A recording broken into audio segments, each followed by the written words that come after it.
نحمده ونصلي على رسوله الكريم أما بعد فأعوذ بالله من الشيطان الرجيم بسم الله الرحمن الرحيم وما أرسلناك إلا رحمة للعالمين صدق الله العظيم.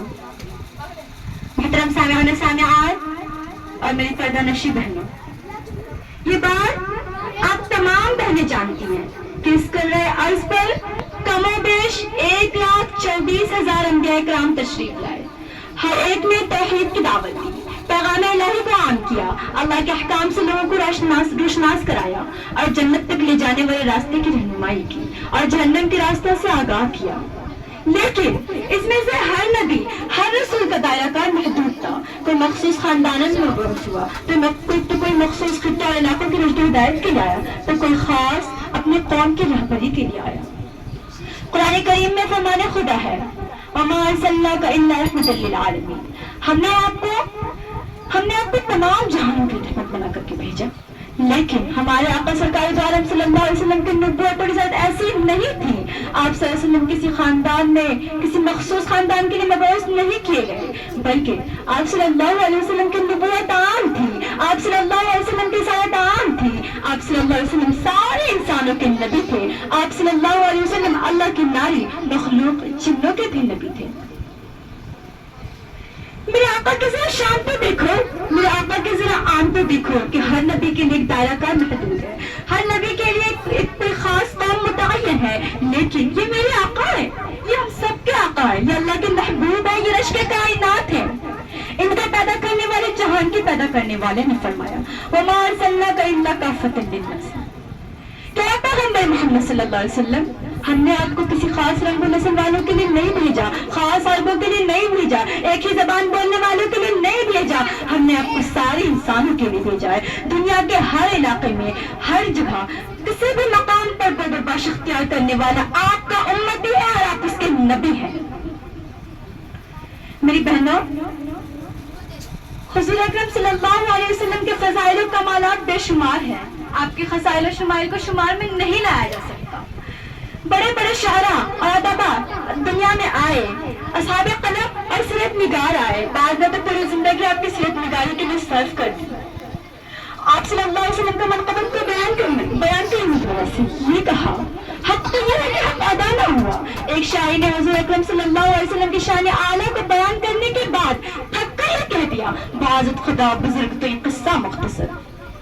ایک شاعر نے حضور اکرم صلی اللہ علیہ وسلم کے کمالات کو بیان کرنے سے اپنے عجز کا اس طرح سے اظہار کیا رخ مصطفیٰ ہے وہ آئینہ، رخ مصطفیٰ ہے وہ آئینہ، کیا ویسا دوسرا آئینہ، نہ ہماری بزم خیال میں نہ دکان آئینہ ساز. ایک موقع پر حضور اکرم صلی اللہ علیہ وسلم نے ارشاد فرمایا مجھے 6 باتوں پر تمام انبیاء پر فضیلت دی گئی. پہلا، مجھے جنامے اور کل عطا کیے گئے، رعب سے میری مدد کی گئی، میرے لیے تمام زمین سے بڑے طہارت اور سجدہ گاہ بن گئی، میرے لیے مالی غنیمت حلال کیا گیا، مجھ پر نبوت و رسالت کا سلسلہ ختم کر دیا گیا اور مجھے تمام لوگوں کی طرف رسول بنا کر کے بھیجا گیا. آقا کے ذکر کی ہوئی 6 خصوصیت بڑی اہم اور عظیم الشان ہے. لیکن آخر میں جو آپ صلی اللہ علیہ وسلم نے فرمایا مجھ پر یہ نبوت اور رسالت کا سلسلہ ختم کر دیا گیا، یہ بڑی اہم اور عظیم الشان بات ہے. میں مناسب سمجھتی ہوں کہ اس سے کچھ تفصیل کر دوں.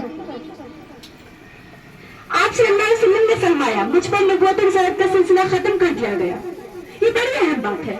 اس کو ذرا غور سے سنیں اور اس کو ہمیشہ خیال میں رکھیں. یہ اسلام کا بنیادی اور اساسی عقیدہ ہے، اس میں ذرا بھی شک کرنے والا کافر ہو جائے گا.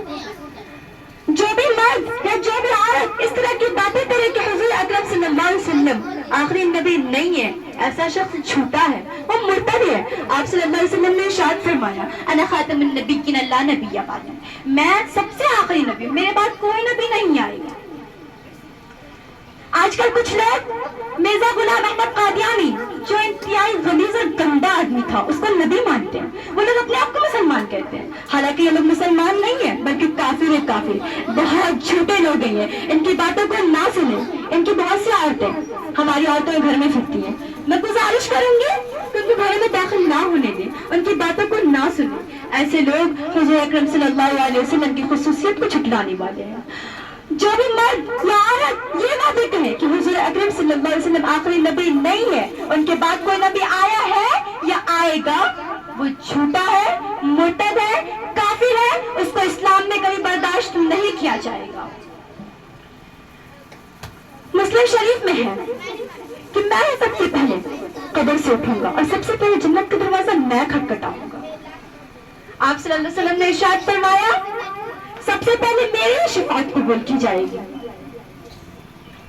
میں بھی عرض کر رہی تھی حضور اکرم صلی اللہ علیہ وسلم کے اتنے فضائل و مناقب ہیں. اس میدان میں آ کر بڑے بڑے اصحاب قلم، شاعرہ، ادبا، فصحا، بلغا، ہمت ہار گئے. ہر ایک یہ اعتراف کرنے پر مجبور ہوا کہ آپ کے خصائل و شمائل کو شمار میں نہیں لایا جا سکتا. آپ کے کمالات و امتیاز انگنت ہیں. تو پھر میں تک طالبہ کمیل ہوں اور پھر وقت بھی بہت کم اور مختصر دیا گیا ہے، تو میں کہاں آپ کی مکمل خصوصیات کو ذکر کر سکتی ہوں. میں نے جو کچھ بھی ذکر کیا ہے اسی کو میں اپنے لیے باعث نجات سمجھتی ہوں. میرے پہلے آپ ذرا غور کریں کہ اللہ نے ہمیں کتنے جلیل القدر، رفیع الذکر اور عظیم الشان نبی کی امت میں پیدا فرمایا. ہم اپنی خوش قسمتی پر جتنا ناز کریں وہ کم ہے، ہم اپنے آپ کو جتنا خوش قسمت تصور کریں وہ بھی کم ہے. ہم اپنے محفلوں میں جتنا حضور اکرم صلی اللہ علیہ وسلم کا ذکر کریں کچھ نہیں ہے. اب میں نے چند باتوں اپنی تقریر ختم کرتی ہوں. وآخر دعوانا ان الحمد للہ رب العالمین.